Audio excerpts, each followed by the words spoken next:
Hello! Hi! Ako si Lady G. Kasi ayaw kasi akong pagbuksan ng dalawang kapitbahay ko, si Junboy at si Jinky. So uminom sana. Pwede bang makiinom na lang ako? Wait lang, te. Saan ka muna? Kapitbahay niyo lang ako.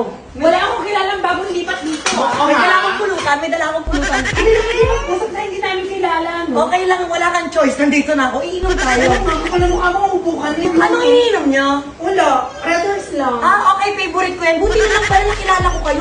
Alam niyo, isang karangalan na makilala niyo ko kasi maging magdo kayo, maging maganda yung pagsasama natin magkakapitbahay. Dapat hindi tayo nag-aaway-aaway. Parang nung ako dyan. dito? Oo nga, te. Hindi ko naman nakilala. Ngayon ko lang narinig, may umiinom dito. Mamaya kung pumulutan, wag gas, yung dala niya siya di kakain. Hindi, mahihain kasi talaga ako. Diba? Patagay. Ay, tingnan mo, nangihingi pa Hindi rin ka agad, te. Oh my God, Pare mo kakarating muna. lang. Ano ba naman? Alam niyo ba? Wow! Oh, yeah! Ito lang kainom mo.